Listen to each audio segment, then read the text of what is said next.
Começamos então a nossa aula de número 14 do curso de Batalha Espiritual. Nós estamos agora aprendendo sobre o mundo espiritual nas cartas de Paulo e nas cartas gerais. E o assunto que a gente começa na aula de hoje, e não sei quantas aulas a gente vai passar nesse assunto, eu acho que 2, mas vamos ver o que vai acontecer, é o assunto que trata do nosso enfrentamento direto com os demônios. Até que ponto os demônios, o Satanás, ele pode interferir, ele pode agir na vida de um crente, de um salvo, de alguém que realmente, autenticamente é um discípulo de Jesus. Isso é uma questão polêmica, já foi feito perguntas a respeito disso. Um crente, ele pode ficar endemoniado, se ele não pode, qual é o alcance que o Satanás pode atingir na vida de uma pessoa, até a gente questionar com relação se feitiçaria pega, se não pega e coisas desse tipo. Eu acredito que trabalhando nesses textos que eu separei aqui, a gente vai conseguir chegar em algumas conclusões. O primeiro texto que nós temos hoje é 1 João 5, a partir do versículo 18. O 19, inclusive, a gente já leu numa aula para trás, mas agora eu quero retomar o texto todo. 1 João 5, 18, nós lemos assim: sabemos que todo aquele que é nascido de Deus não vive pecando. Antes o guarda aquele que nasceu de Deus, e o maligno não lhe toca. Sabemos que somos de Deus e que o mundo inteiro jaz no maligno.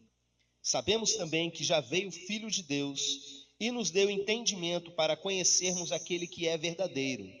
E nós estamos naquele que é verdadeiro, isto é, em seu Filho Jesus Cristo. Este é o verdadeiro Deus e a vida eterna. Filhinhos, guardai-vos dos ídolos. O texto, ele começa falando a respeito de quem nasceu de Deus. Ele toma aqui aquele assunto do novo nascimento que a gente aprende, principalmente lá em João capítulo 3, no encontro de Jesus com Nicodemos, que Jesus fala que para alguém entrar para o reino de Deus, ver o reino de Deus, ele precisa nascer de novo. O texto de João, basicamente, a primeira carta de João, ele vai bater muito nessa tecla de quem pertence a Deus e quem não pertence a Deus, quem nasceu de novo de verdade e quem está vivendo um auto-engano. Quem, na verdade, não nasceu de novo e está caminhando ali achando que nasceu de novo. E ele diz, entre muitas coisas, sabemos que todo aquele que é nascido de Deus não vive pecando. Algumas traduções vão apresentar essa ideia de maneira mais precária, dizendo não peca. Se fosse assim, estava todo mundo lascado, porque todo mundo peca, então ninguém teria nascido de novo. Mas uma tradução que melhor representa o que o texto grego quer dizer, ele usa dessa maneira: não vive pecando. Que é aquilo que eu já disse para vocês, que existe uma grande diferença entre a pessoa que cai no pecado e a pessoa que vive no pecado. Aquela pessoa que deliberadamente, ela sabe que ela está no erro e ela quer continuar na prática do erro, e para ela isso aí não representa nenhum tipo de crise, nem nada. Ela está entregue naquilo. Ela vive na prática do pecado. Na verdade, ela não é nascida de Deus. E aí ele vem trazer essa informação. Antes o guarda aquele que nasceu de Deus, e o maligno não lhe toca. O texto está claro, está objetivo. O maligno aqui é uma referência a Satanás, ou de uma maneira geral, ele até indiretamente, né? Quando um demônio faz algo, está ali a serviço do reino de Satanás, então é o próprio Satanás. O maligno não lhe toca. O problema é que a gente vai ver em outros textos daqui para frente o maligno fazendo muita coisa com crentes. E aí a gente fica se perguntando o que é tocar. Existem pessoas que vão usar esse texto, por exemplo, para dizer que um crente ele não pode ficar endemoniado. O que quer dizer esse tocar? Eu já vi, por exemplo, explicações de pastores dizendo que quando fala toca, é no sentido de deter. Mas ao mesmo tempo nós vamos ver outros textos que a gente vê que Satanás pode deter em algumas circunstâncias, sim. O que seria esse tocar? Eu fui para o significado da palavra no grego, e significa tocar mesmo, mas ao mesmo tempo tem outros significados que é apegar-se, aderir. e também, às vezes, essa palavra aparece num sentido, numa conotação sexual. Tipo, tocar sexualmente alguém, no sentido de relação sexual mesmo. Então, o que será que ele quer dizer quando ele fala o maligno não pode tocar? Não pode se aderir, encostar nesse que é nascido de Deus. Irmãos, levando em consideração todos os outros textos que a gente vê, a ação de Satanás sobre os crentes nesse mundo, que a gente vai analisar, inclusive a maioria desses nessa aula de hoje, eu percebo que esse tocar, levando em consideração todo esse contexto que nós lemos, ele está falando de salvação. Ele não está falando de coisas relacionadas a essa vida. Se você parar, inclusive, para comparar com outros textos que tratam do mesmo assunto, quando Jesus fala das ovelhas dele, que ninguém as arrebatará da minha mão. Quando fala que, Paulo vai dizer, nem a morte, nem a vida, nem anjos, nem principados, nada poderá nos separar do amor de Deus. É sempre nesse sentido de salvação da pessoa. E o texto ele vai começar falando a respeito de quem é nascido de Deus, e ele continua dizendo a respeito dessa questão da vida eterna. O contexto para mim aqui é claro, é de salvação.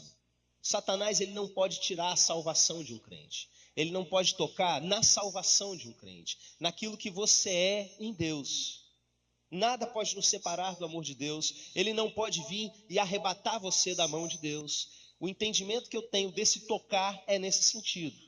Ele não pode encostar em você no sentido de salvação. É claro que existe uma certa limitação pelo fato de você ser discípulo de Jesus, e nós estudamos isso na última aula, quando a gente discutiu a questão de entregar alguém para Satanás. O fato dessa pessoa ainda estar ali debaixo daquela cobertura, no meio dos irmãos, Satanás não podia fazer certas coisas com ele, embora ele mesmo estivesse entregue, embora ele mesmo estivesse vivendo na prática do pecado, ele ainda estava ali debaixo de uma certa proteção. Existem certas coisas que ele não pode fazer, mas o que ele pode fazer com o crente? E o que ele faz com o crente? Sim, eu não separei aqui, mas não faz muita... atinge, né? É uma possibilidade, mas a gente vê que em certo sentido também atinge, entendeu? É o que a gente vai ver aí. Abra aí em 1 Tessalonicenses 2,17.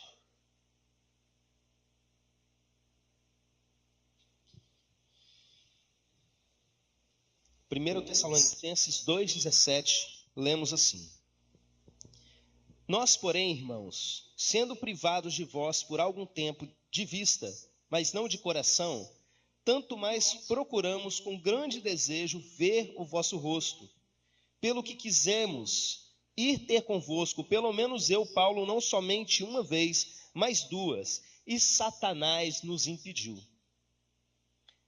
O que esse texto está dizendo? Deixa eu explicar para os irmãos. É uma carta de Paulo aos irmãos lá de Tessalônica. Ele está falando que queria muito ver os irmãos, estava com saudade deles. E ele está falando aqui no plural, nós. Normalmente Paulo escrevia junto com mais alguém. E aí ele fala, especificamente eu, quis encontrar com vocês 2 vezes. Mas eu não fui, você sabe por quê? Porque o Satanás me impediu.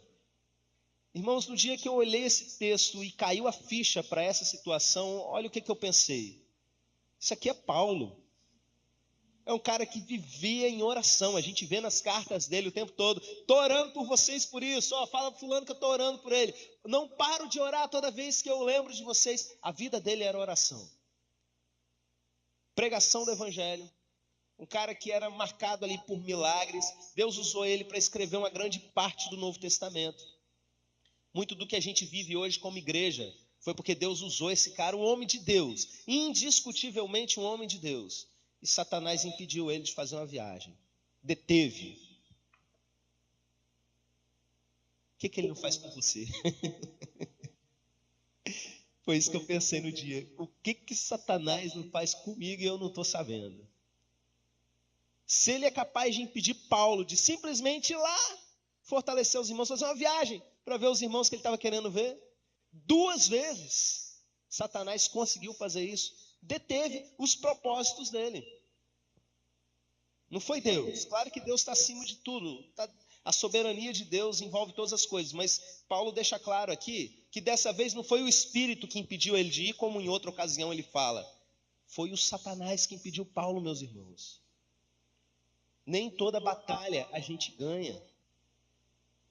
Então aqui a gente vê a primeira questão, a primeira situação, né, de enfrentamento que eu separei, mostra que em decisões nossas do dia a dia, em propósitos que a gente quer fazer, inclusive espirituais no reino de Deus, eu diria até principalmente, né, ele é capaz de agir. Aí você fala assim, não, mas isso aí é porque era Paulo. Satanás sabia quem ele era, que estava escrevendo o Novo Testamento, e que estava fazendo e acontecendo no mundo inteiro, estava ajudando a mudar a história do mundo. Comigo ele não dá muita importância, não. Será? Abre aí, texto clássico de 1 Pedro 5, 8.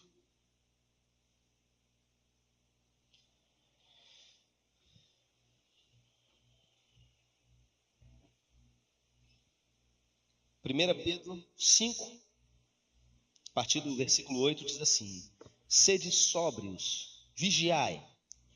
O vosso adversário, o diabo, anda em derredor, rugindo como leão, e procurando a quem possa tragar, ao qual resistir firmes na fé, sabendo que os mesmos sofrimentos estão se cumprindo entre os vossos irmãos no mundo.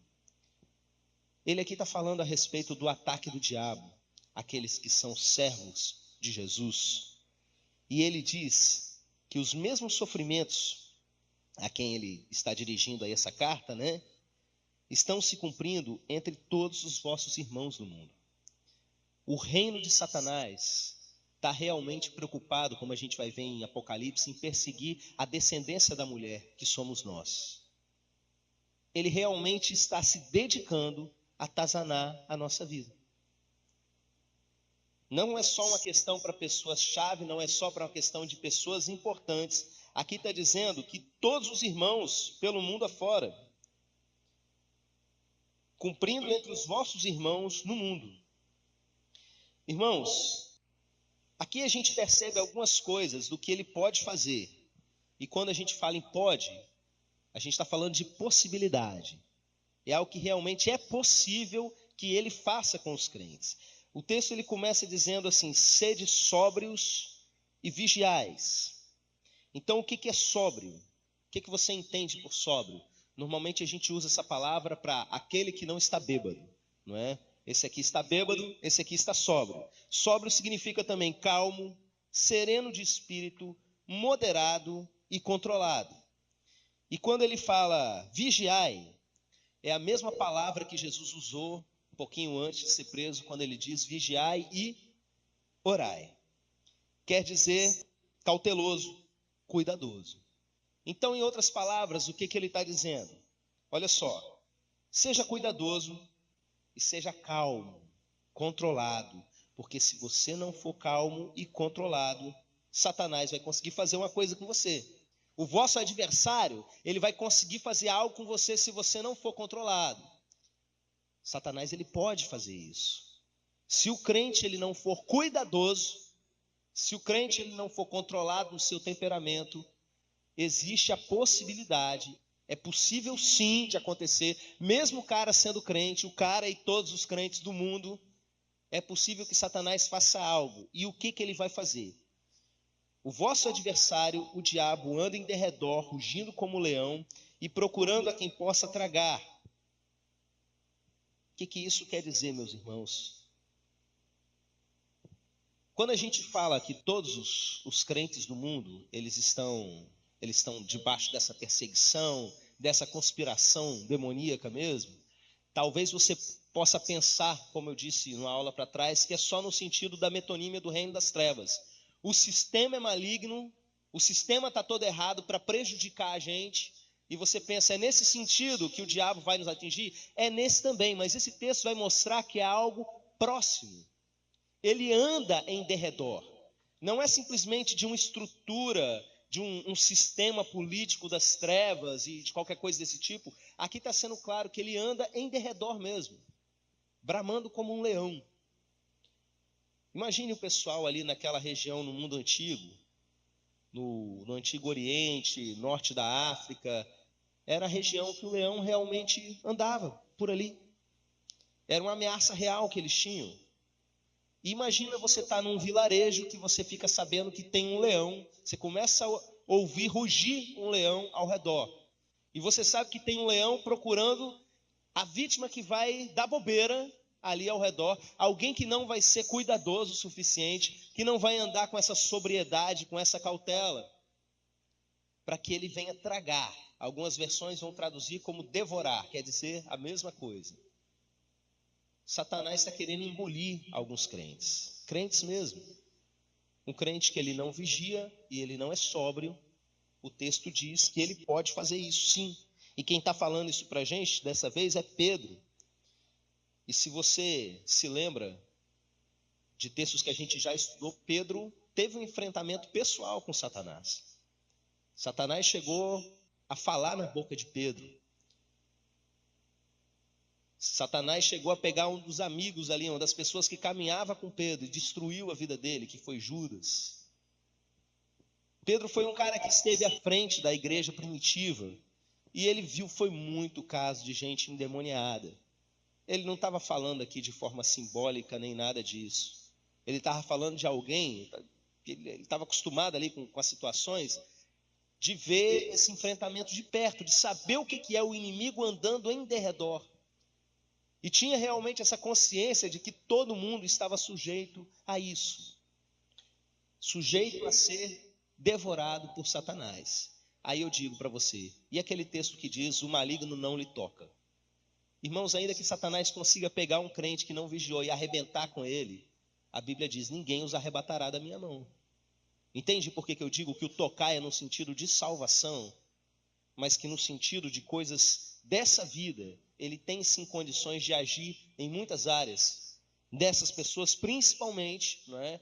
Vamos deixar claro isso, que não são sóbrias e nem vigiam, ok? Vamos ver aqui algumas situações na vida da igreja de uma maneira geral que vão mostrar isso. Abre aí em 1 Timóteo 3,6, que diz assim, 1 Timóteo 3,6. Não neófito, para que não se ensoberbeça e venha cair na condenação do diabo. Também é necessário que tenha um bom testemunho dos que estão de fora, para que não caia em opróbrio no laço do diabo. O contexto aqui é o seguinte, Paulo está escrevendo para Timóteo a respeito de liderança da igreja, quais são os requisitos para você escolher alguém para ser bispo, para presidir sobre uma igreja. E ele coloca vários requisitos, e aí nesse momento ele diz, ele não pode ser neófito, ou seja, novo convertido. Uma coisa terrível que a gente pode fazer é botar um novo convertido para assumir uma liderança, é algo arriscado. Eu já vi desastre acontecer nisso, de gente ir para o seminário com pouco tempo de convertido e ao longo da vida demonstrar, claro que podem existir exceções nesses casos, né, mas de uma maneira geral, o que pode acontecer é que essa pessoa não teve uma certa raiz, ele acaba meio que se achando antes da hora, achando que tem uma estrutura que na verdade não tem. A pessoa se converteu, logo você bota ela para pregar. Aí o que acontece com essa pessoa? Né? Bota ela para liderar sobre a vida de outras pessoas. Ele pode se ensoberbecer e vir a cair na condenação do diabo. Se a gente lembrar aí, por exemplo, daqueles textos que nós lemos do Antigo Testamento, que sugerem que foi isso que aconteceu com Satanás, não é? Essa condenação do diabo, talvez a gente possa entender assim, a mesma que o diabo caiu. A pessoa começar a se achar demais. Ela começar a pensar, eu sou o cara e coisas desse tipo, e acabar sendo seduzido para esse lado, né? Fala como aí. Não pode ser reconvertido para que não se soberbeça e caia na mesma condenação em que caiu o diabo. Na mesma condenação. E aqui a gente vê uma segunda parte que diz, também é necessário que tenha um bom testemunho dos que estão de fora. A pessoa foi lá e aprontou todas lá fora e vem para a igreja, não, agora eu estou transformado. Beleza, mas o seu testemunho, a sua reputação lá do lado de fora, como é que está? Primeiro precisa resolver isso. não é? Então, se a pessoa tem um bom testemunho com os de fora, ok. Agora, se não, ela não deve assumir a liderança para que não caia em opróbrio. Significa desonra, significa vergonha. E no laço do diabo. Vamos parar para pensar nessa figura do laço. Além dele ser como um leão, bramando ao redor, buscando a quem possa tragar, ele também pode tentar amarrar um crente, enlaçar um crente de alguma forma. A gente pensa lá naquela figura do laço do passarinheiro, por exemplo, que era uma corda que você usava para prender um passarinho. Satanás está tentando prender algumas pessoas, laçar algumas pessoas dessa maneira. Outro texto que nós temos aí que vai falar também de laço do diabo, 2 Timóteo, avança aí algumas páginas, 2:23. Também a mesma situação de Paulo falando para o jovem Timóteo. E rejeita as questões tolas e desacisadas, sabendo que geram contenda. E ao servo do Senhor não convém contender, mas sim ser brando com todos, apto para ensinar, paciente, corrigindo com mansidão os que resistem, na esperança de que Deus lhe conceda o arrependimento para conhecerem plenamente a verdade, e que se desprendam dos laços do diabo, por quem haviam sido presos, para cumprirem a vontade de Deus. O contexto aqui é o seguinte: pessoas dentro da igreja que ficam fazendo polêmica, que ficam polemizando, discutindo coisa de menor importância. E Paulo fala para eles: sai fora dessas polêmicas, isso aí é encrenca. O que você deve fazer é conversar com essas pessoas de maneira branda, ensinando com paciência. Por quê? Porque essas pessoas estão presas num laço de Satanás. Elas foram anteriormente laçadas e elas continuam presas. Se elas se arrependerem, vão sair desse laço. Entenderam? O arrependimento aí, nesse caso, é aquilo que vai fazer com que essa pessoa se desprenda do laço. E como é que você vai levar uma pessoa a se arrepender desse laço? Através do ensino da palavra. Irmãos, uma grande parte da libertação que acontece na igreja não é com manifestações demoníacas. Não é quando a pessoa está babando, falando grosso, andando de costa no chão igual uma aranha caranguejeira, sei lá, e você chega e manda sair. A maior parte das libertações vem através do ensino, da pregação. Porque a pregação da palavra leva a pessoa ao arrependimento. E o arrependimento vai fazer com que essas amarras de Satanás, esses laços que Satanás prende as pessoas, possam ser cortados, não é? Agora, volta lá para o 1 Timóteo, capítulo 5. Vamos ver o problema das viúvas novinhas na igreja. As viuvinhas dando trabalho.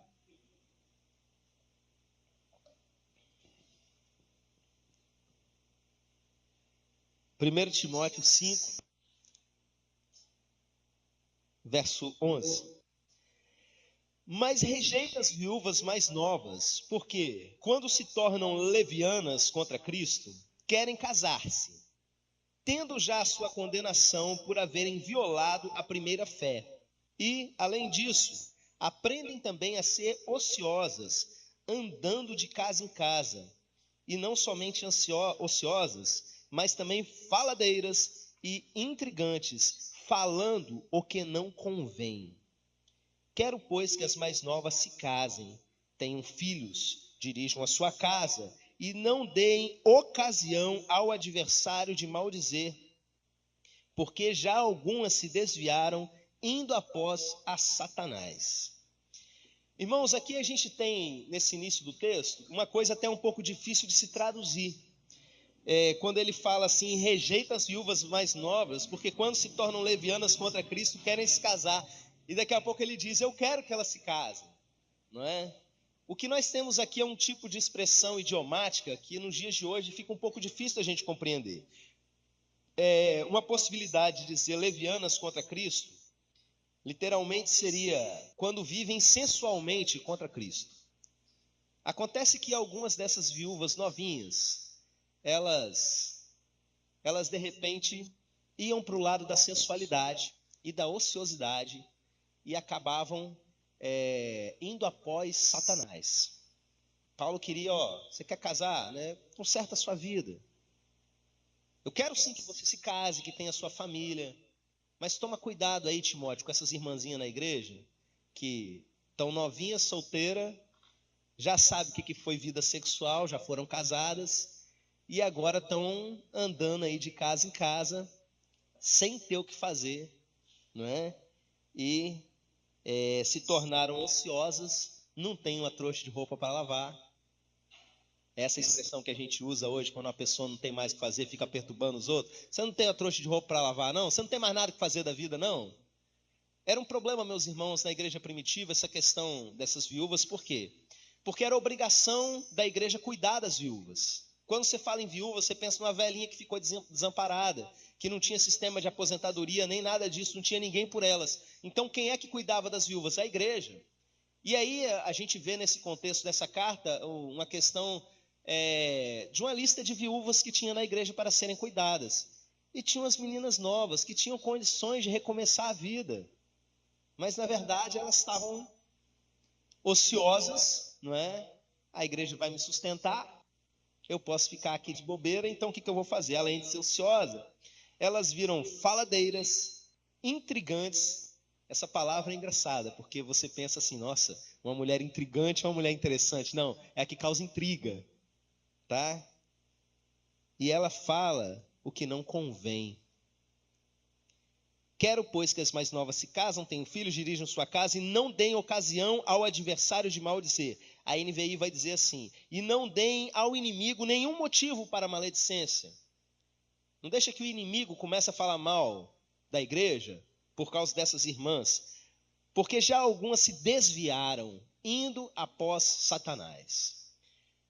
Essas irmãs, elas se desviaram do caminho da fé, embora ainda estivessem ali, convivendo dentro da igreja, mas estavam seguindo a Satanás. Como que elas estavam seguindo a Satanás? Ociosidade, mente vazia, oficina do diabo.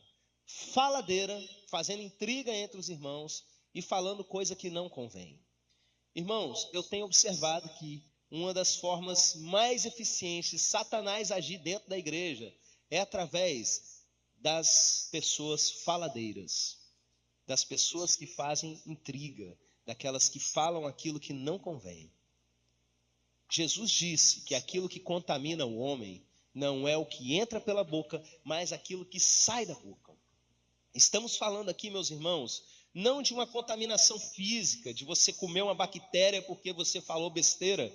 Estamos falando aqui de uma contaminação espiritual. Essas pessoas estavam indo após Satanás porque elas falavam demais. Irmãos, eu quero que você aplique isso na sua vida e nesse momento não comece a pensar em terceiros. Porque falar além da conta é um risco que todos vocês correm. Algumas pessoas, por uma inclinação pecaminosa, têm essa tendência mais forte quando vê já falou. Você corre risco de ir após Satanás, de se contaminar espiritualmente por falar da vida alheia, por fazer intriga entre os irmãos. E às vezes você é usado para fazer intriga entre os irmãos sem ser sua intenção. Eu não acredito que uma pessoa serva de Jesus vai chegar, hoje eu vou jogar duas irmãs aí, uma contra a outra. Duvido. Ela vai lá e ela tá junto com a outra, tá sem assunto, precisa falar um negócio. Fulano tá passando por uma situação, tô contando para você, minha irmã, para você orar. Igual eu falei na quarta-feira, né? O olhinho já brilha. Falei. Aí vai lá pro outro, alguém fez uma reclamação, não, mas não é bem assim não, fulano falou tal e tal coisa. Vixe, não devia ter falado, agora eu já falei. Acabou. Tá um com raiva do outro, tá um inferno instalado. Pessoa ainda após Satanás, se contaminando espiritualmente, sendo usado pelo diabo para isso. Eu quero ainda mostrar para vocês um outro texto curioso que trata a respeito disso.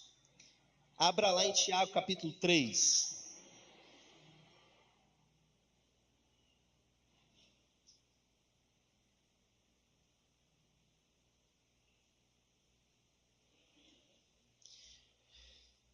Tiago capítulo 3, versículo 6.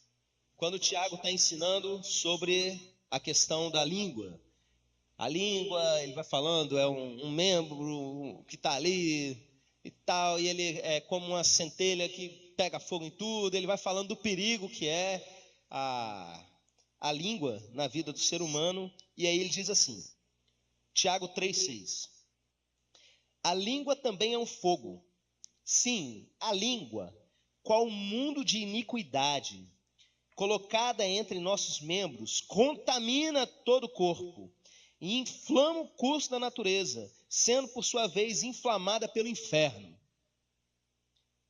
Olha, irmãos, quando diz a língua também é o fogo, está falando do poder de destruição, que as palavras que alguém diz, elas podem causar. E aí diz assim, sim, a língua, qual mundo de iniquidade. Olha essa expressão. Não é só uma iniquidade, é um mundo inteiro de iniquidade que vem junto com essas palavras. Colocada entre os nossos membros, contamina todo o corpo. Essa contaminação, mais uma vez, não é virótica, não é bacteriana, é uma contaminação espiritual. Coisas ruins entram para onde? Para o corpo. Está falando do corpo. Nós temos aqui, eu entendo, eu faço essa leitura dessa maneira. Uma pessoa, ela pode sim ficar endemoniada por conta de coisas que saíram da sua boca, que é um mundo de iniquidade. Contamina todo o corpo, e olha que doideira agora. Inflama o curso da natureza. O que é o curso da natureza, meus irmãos? Eu olho para esse texto aqui, eu penso, sabe em quê? Magia negra. Quando a pessoa faz um trabalho de feitiçaria, para fazer com que alguma coisa se altere na natureza, o curso natural das coisas mude. É basicamente isso. Inflama o curso da natureza. A língua tem o poder, uma vez sendo usada dessa forma contaminante, não é? De agir alterando o próprio curso das coisas e sendo, por sua vez, inflamada pelo inferno. Pronto, deixou claro. Qual é a fonte? Se a língua é um fogo, quem botou fogo nela? Foi o inferno.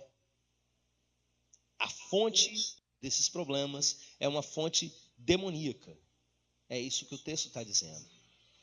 Então, às vezes, a pessoa está reclamando de uma porção de ação de coisa das trevas na vida, e Satanás pintando e bordando na vida da pessoa, e ela não teve o entendimento ainda. Mas, na verdade, toda a porta de entrada de ação para o maligno na vida, na casa dessa pessoa, está na língua. Foi inflamada pelo próprio inferno. Forças do inferno estão ali agindo através da língua dessa pessoa. Vamos ver mais uma coisa aqui, dá tempo ainda de mais um texto? Abra aí 1 Timóteo, capítulo 4. Volta lá para Timóteo. 1 Timóteo, capítulo 4, versículo 1. Lemos assim: mas o Espírito expressamente diz que em tempos posteriores alguns apostatarão da fé, dando ouvidos a espíritos enganadores e doutrina de demônios, pela hipocrisia de homens que falam mentiras e têm a sua própria consciência cauterizada, proibindo o casamento e ordenando a abstinência de alimentos que Deus criou para serem recebidos com ações de graças pelos que são fiéis e que conhecem bem a verdade. Pois todas as coisas criadas por Deus são boas, e nada deve ser rejeitado se é recebido com ações de graças, e porque pela palavra de Deus e pela oração são santificadas. Irmãos, o texto começa a dizer que, em tempos depois que o texto foi escrito, algumas pessoas iriam apostatar da fé, abandonar a fé, dizer, eu não creio mais nisso que eu acreditava. E o que vai levar essas pessoas a fazerem isso é elas darem ouvidos a espíritos enganadores. A gente já viu sobre tipologia de demônios em vários textos das Escrituras, e aqui nós temos um espírito de mentira que vai agir na vida dessas pessoas para que elas abandonem a sã doutrina, para que elas deixem de acreditar naquilo que elas acreditavam antes, por fonte, por influência demoníaca. E aí diz, além de espíritos enganadores, e a doutrina de demônios. Satanás pode tirar pessoas da fé, né? Eu não acredito que vai tirar realmente alguém que nasceu de novo, como nós já vimos. Isso aí o inimigo não vai tocar. Mas pessoas que se tornam apóstatas, pessoas que até criam, mas na verdade podem ser aí influenciadas. Eu não acredito, meus irmãos, em perda de salvação, mas eu acredito que algumas pessoas estão caminhando no sentido de ter uma compreensão melhor e até chegar no ponto de passar do ponto sem volta com relação a Jesus. E eu acredito que também para o lado de cá existem pessoas que passam do ponto sem volta com relação ao diabo. A gente vê isso lá no livro de Hebreus, eu preguei isso numa certa ocasião. Não vem ao caso aqui me alongar nessa questão, mas o fato é que Satanás tira pessoas desse caminho, através de espíritos enganadores e através de doutrina de demônios. Eu quero me deter um pouquinho nesse ponto. Demônio cria doutrina. Se alguém ainda tinha alguma dúvida, nós temos aqui a Bíblia dizendo que doutrinas são criadas por demônios. Às vezes vocês vão encontrar uma doutrina que ela parece muito bonitinha. Eu ouvi recentemente que tem um tipo de veneno de rato, que ele é 90% trigo e 10% de veneno. Mas a maior parte é boa. Você vai comer um veneno de rato? Nem a pau. Doutrina de demônio, normalmente ela tem essa característica, ela seduz as pessoas, porque ela vai falar umas coisas que aparentemente são legais, são agradáveis. O que tem de livro escrito por pessoa incorporada, com todo respeito aos meus amigos que são espíritas, eu amo os espíritas, mas eu repudio o espiritismo. Por quê? Porque no meu modo de fazer a leitura do mundo, o meu modo de fazer a leitura da vida, existe espírito enganador demais. E uma pessoa que incorpora e diz, na verdade eu sou o fantasma de fulano de tal, e começa a escrever um livro, isso é doutrina de demônio, no meu modo de entender, à luz da palavra de Deus. Você vai encontrar coisa ruim ali? Não. Você vai encontrar coisas boas para você resolver detalhes na sua vida, para você ter como é que a gente chama? Uma luz insuficiente, né? Para você ir caminhando de um certo jeito. Você vai viver em paz se você fizer isso. Normalmente aquelas doutrinas mais óbvias, pega uma boa parte da Bíblia, pega até ensino de Jesus, meus irmãos. Você vai pegar livro psicografado, que a maior parte daquilo que pegou coisas lá de Jesus. Só que tem 10% de veneno. Normalmente, qual é o veneno que se coloca? Em todas essas religiões ditas boas, ditas interessantes, quando chega na parte de salvação da pessoa, que a pessoa realmente vai entender o que é a graça de Jesus, tira tudo. Vou dar um exemplo para vocês do que eu acredito que seja uma dessas situações. Islã. O Islã, de uma maneira geral, não é uma coisa ruim em todos os seus aspectos. Tem muita coisa que você vai comparar com a Bíblia, em termos de ensino de caráter, de honra, de ajudar os necessitados, que é lindo. Vocês pensam que o Islã é sair explodindo bomba por aí? Não. O Islã, de uma maneira geral, muitos muçulmanos são totalmente contra isso. Qual o problema? O problema é quando chega na cruz de Jesus, que salva o homem do pecado. Eles dizem que quando Jesus estava para ser crucificado, eles acreditam em Jesus, acreditam que Jesus foi um grande profeta de Deus. Só que aí no momento que Jesus ia ser crucificado, Jesus fez uma parada lá que Judas ficou com a cara dele e Jesus escondeu. Eles foram lá, pregaram Judas e crucificaram Judas. Pronto. Jesus não morreu pelos nossos pecados? Não, ele não precisa morrer pelos nossos pecados. Doutrina espírita é linda.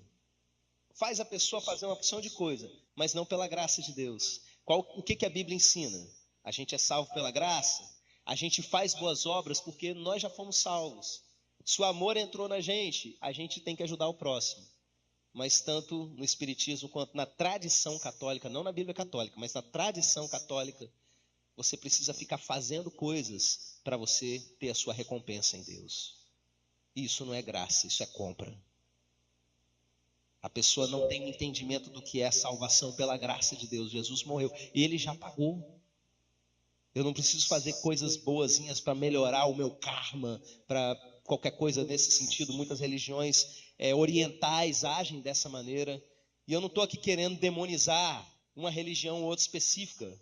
Como eu disse, eu não tenho preconceito com relação aos cultos afro-brasileiros, dizendo que eles são demoníacos. Para mim, todos eles são. Até o cristianismo, quando ele não segue aquilo que realmente é o evangelho de Jesus, ele se torna uma religião demoníaca, escravizadora, opressora, que trabalha o medo das pessoas e não a libertação. Eu preciso fazer para poder conquistar alguma coisa, porque senão, se Deus chegar e eu estiver nessa situação, eu vou ficar. E todo esse terrorismo de quem não entendeu o principal da salvação, a graça de Deus. Nós temos sim doutrinas construídas por demônios. E olha que curioso que o texto vai dizer para a gente. Pessoas que estão proibindo o casamento. Ele disse isso bem antes de surgir a doutrina do celibato para os padres. No capítulo 3, que nós já lemos um pedacinho dele, quando vai falar sobre a liderança na igreja, sobre o bispo, quem preside sobre a igreja, ele vai dizer, é necessário que o bispo seja casado, marido de uma só mulher, porque se não cuida bem da sua casa, como é que vai cuidar das coisas de Deus? E aí você conversa, por exemplo, com um católico que defende o celibato, muitos não defendem mais, e o que eles vão dizer, eu já ouvi isso de alguns, é o seguinte, não, o padre ele não vai dar conta de cuidar das coisas de Deus e cuidar da casa dele. Senão a casa dele vai ficar abandonada. Eu sou filho de pastor, meus irmãos, eu nunca fui abandonado. Meu pai não deixou de cuidar de mim. O princípio bíblico é o contrário disso que eles estão dizendo. É o contrário. Se a pessoa cuida bem da sua casa, ela está apta para cuidar das coisas de Deus. O que passa disso é doutrina de demônio. E o mesmo texto que fala que o bispo tem que ser casado, um capítulo depois vai falar, olha, vai chegar um tempo que o pessoal vai começar a dar ouvido à doutrina de demônio e vai proibir casamento.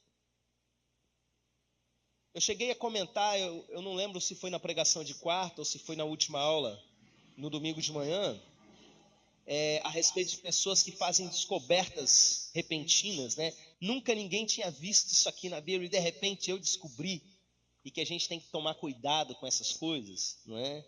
Aqui está falando a respeito de proibir casamento, ou proibir alimento, além de proibir casamento, abstinência de alimentos que Deus criou para serem recebidos com ações de graça.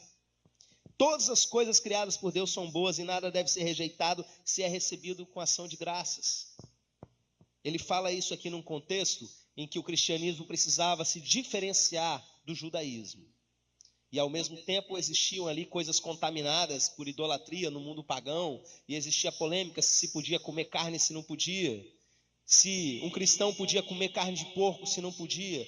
E de repente tem igreja contemporânea que alguém vira, mesmo com todos esses textos, falando tudo isso, que o fim da lei é Cristo, que na verdade a gente não está mais preso às leis do Antigo Testamento, e fala, não podemos comer esse alimento. O texto está dizendo que isso iria acontecer baseado em doutrina de demônios. Pessoas seguem isso não baseado no Novo Testamento. Pessoas fazem isso porque a minha líder fulana de tal teve uma visão, e nessa visão ela entendeu que a gente deve voltar a algumas regras do Antigo Testamento. Não todas. Doutrina de demônios. Quando Pedro também estava no eirado orando, que Deus deu para ele aqueles alimentos ali para ele comer. E Deus não vai desmentir ele mesmo. Se Deus tinha proibido, por que Deus ia dar aquelas coisas ali para ele comer? E Deus falou mesmo do quê? Que não considere imundo aquilo que eu santifiquei. Então Deus não vai me desmentir ele mesmo, né? Pedro já estava vivendo a era da igreja, mas com a cabeça lá na lei ainda. O que Jesus queria dizer para ele é que o resto dos povos não era para ser considerado imundo. Que o evangelho era para eles também. E a forma que Deus usa para mostrar para ele é mostrando animais que o judeu considerava imundo. E Pedro teima com Deus. A religiosidade é uma coisa muito forte no coração das pessoas. É difícil de desconstruir. O próprio Deus aparecendo para o cara no momento de oração, 3 vezes, e ele fala, não vou comer não, eu não posso comer coisa impura. Não chama de impuro o que eu purifiquei. Religião, meus irmãos, é uma coisa que mata. Nem o próprio Deus aparecendo, o cara quer mudar de ideia. E muitas pessoas estão presas em doutrinas que vêm de demônio, mas na cabeça dela aquilo é a coisa mais sagrada do mundo. Amém? Nós temos aqui outros textos que eu quero deixar para a próxima aula, não é? São as discussões um pouco mais longas, que a gente vai tratar, por exemplo, do espinho da carne de Paulo. E a parte de combate diretamente. A gente viu até agora, e vai ver mais nesse texto, o espinho na carne, até que ponto Satanás pode agir na vida de um crente. E agora a gente vai ver, depois desses textos, o que o crente pode fazer com relação a isso. E como que a gente combate Satanás nesse sentido. Vamos à parte das perguntas? Quem tem alguma coisa que gostaria de perguntar ou de repente fazer uma observação, uma contribuição? Fala no microfone aqui para pegar na gravação. Eu queria saber em relação à feitiçaria que você citou no início, mas que não especificou se tem o poder de tocar na vida do crente. Às vezes a pessoa faz um trabalho, né, para pessoas que têm base bíblica. Então, por esse texto que nós lemos aqui, nós percebemos que demônios podem fazer muita coisa com relação a um crente. Não é? Eu gostaria, deixa eu pensar aqui, porque para eu dar essa resposta eu preciso citar alguns textos que a gente ainda vai ver. É melhor guardar para frente, quando a gente for falar, por exemplo, de carne contaminada, sacrificada a ídolos, e de questões de doenças e enfermidades que podem ser causadas por demônio, entendeu? Então, de uma maneira mais específica, para responder para hoje, né? Sede sóbrios e vigiai, ok? Se você é sóbrio, se você vigia, não vai pegar você. Agora, se a pessoa não vigia e ela não é sóbrio, algumas coisas podem sim acontecer na vida de um crente. Quando me perguntam isso de uma maneira simples, eu digo, não devia, mas às vezes pega. Exatamente. Porque não vigiou, como eu falei, teve situações da gente ir orar em alguns lugares e os crentes ficarem arrebentados. Não deviam ficar assim. Entendeu? Uma coisa é você ter um cansaço físico pelo combate, coisas desse tipo. Outra coisa é o demônio estar lá incorporado, começar a agir na vida de quem foi libertar. Não é para acontecer isso, né? Então, nesse sentido, se um demônio foi encaminhado para um determinado crente, mas esse crente está sendo um crente, entre aspas, não está vigiando, não está sendo sóbrio, ele pode sim ser atacado por esse leão. Só um momento. Pastor, em relação à libertação, né, nesse caso, você orou, é normal a pessoa que está fazendo a libertação se sentir mal ou passar mal, assim, sentir alguma coisa depois que faz a libertação? É normal, irmã, acontece muito mesmo, como eu falei, é um embate que muitas vezes ele acaba interferindo no físico. Existe aquela ideia tricotomista de que, na verdade, nós somos mente, alma e espírito. Eu não gosto muito dessa visão que fica dividindo o ser humano. Nós somos isso sim, nós somos um espírito que moramos no corpo e temos uma alma, mas nós somos uma coisa só. Entendeu? Então, se o seu espírito, acontece algo no seu espírito, manifesta no seu corpo. Se o seu corpo está mal, a sua mente vai ficar mal. E o seu espírito também vai ficar, às vezes você vai ficar entristecido. Entendeu? Então as coisas elas acabam interferindo de uma maneira geral. Você faz um esforço espiritual, você se cansa. Eu digo não só no sentido de expulsar um demônio, mas quando eu vou pregar, dependendo da pregação, eu chego em casa, parece que eu lutei jiu-jitsu. Entendeu? Eu chego cansado mesmo, arrebentado. Você fala em termos da pessoa ficar doente. Pode acontecer. A gente vai ver isso no próximo texto que a gente vai entrar, essa questão do corpo, entendeu? De coisas que Satanás pode agir no corpo da pessoa. Porque teve uma vez que o pastor disse que a gente podia acompanhar um pessoal de madrugada, fomos eu e a Mara, e a Mara em casa, antes de a gente sair, ela já sentiu aquele enjoo, sentiu aquela vontade, a ânsia de fazer vômito. E quando a gente chegou lá na casa desse pessoal, a Mara sentiu aquele mal-estar e a criança que estava no outro quarto, quando estava ali na batalha espiritual ali, a criança no outro quarto vomitou. E aí que foi diagnosticada a seguinte coisa, que foi oferecido um alimento que estava oferecido a demônios para poder pegar aquela família ali. Então isso acontece, né? Isso não é algo. Então, e vamos aprofundar um pouco mais essa questão, né, tanto de alimentos sacrificados e tal, quanto essas reações de batalha na próxima aula. Mais alguém tem alguma pergunta? Eu quero que você me esclareça a respeito de, continuando ali que a Juliana estava falando, que nessa semana aconteceu comigo, que eu gostaria que você esclarecesse o que seria isso. A gente orando aqui, né, a gente está fazendo uma batalha, está numa batalha espiritual. E, então a gente estava orando por um lar, entendeu? Para que Deus fosse ali e tirasse todo o mal daquele lar. Quando eu comecei a clamar, eu senti uma dor de cabeça e me arrepiei todinha. E continuei orando. E depois eu repreendi. Na mesma hora eu tive aquele discernimento e repreendi. Acabou minha dor de cabeça. O que você pode me dizer sobre isso? Você agiu correto. Você está no meio de uma batalha, sentiu um contra-ataque, não é? Lembra que maior é o que está em nós do que o que está no mundo. O que eu sempre digo para o pessoal, Satanás vem com canivete, lembra que tem um lança-chamas. Você tem um lança-chamas. Se você esquece disso, você não usa da autoridade que você já tem. Se você fica com medo, a sua fé fica abalada e você não faz uso da autoridade. Você precisa de autoridade de fé para batalhar nesse sentido. Então, discernir que o que você está sentindo é maligno, já sai repreendendo, já sai de sola mesmo para o capeta, entendeu? Melhor coisa que você fez. Eu não discerni não, pastor. Faz assim mesmo, por via das dúvidas. Se for, já... E se não for demônio? Aí você ora e ministra e pede cura, porque o nosso Deus é o Deus da cura também. E se ainda assim não passar, dá graça a Deus. Porque está tudo na mão dele. Tá? Às vezes a gente vai sofrer alguma coisa, porque Deus quer que a gente sofra mesmo. Ok? Mas de uma maneira geral, você está numa batalha, está acontecendo essas coisas? Igual aconteceu com minha mãe nessa madrugada aí, que antecedeu o Veredas, ela chegou, meus irmãos, a urinar sangue no decorrer da noite.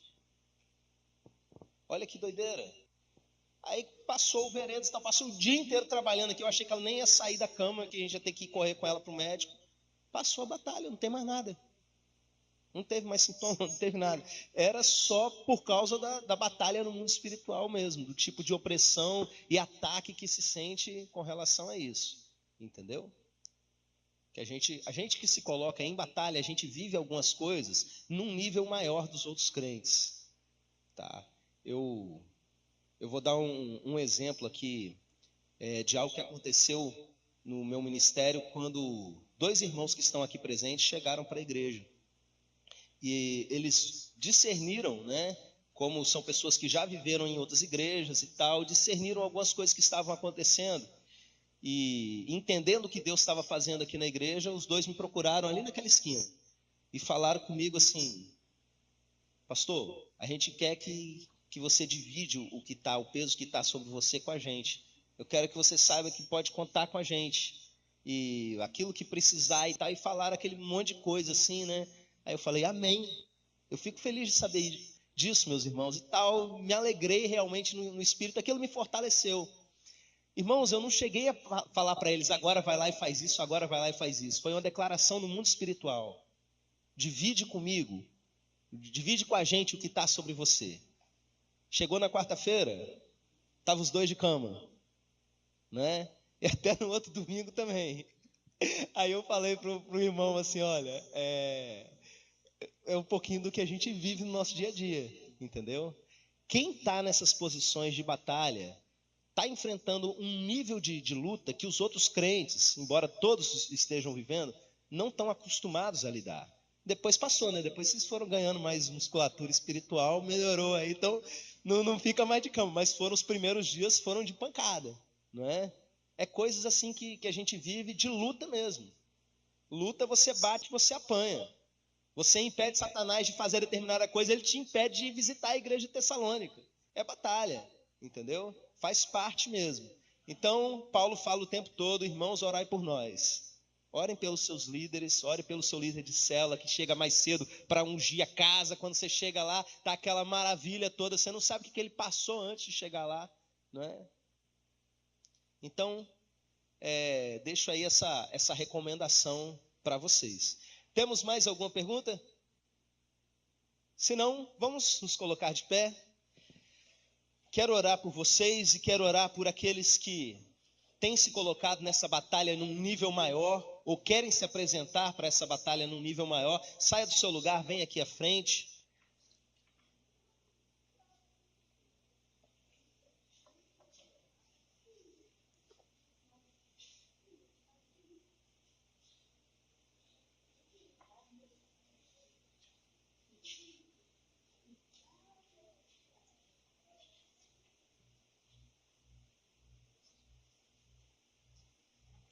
Vamos orar? Pai, te agradecemos porque nós podemos abrir a Bíblia e ler. Muito obrigado, Senhor, pelo acesso que temos às tuas escrituras. E eu peço que o Senhor nos proteja de qualquer doutrina de demônios.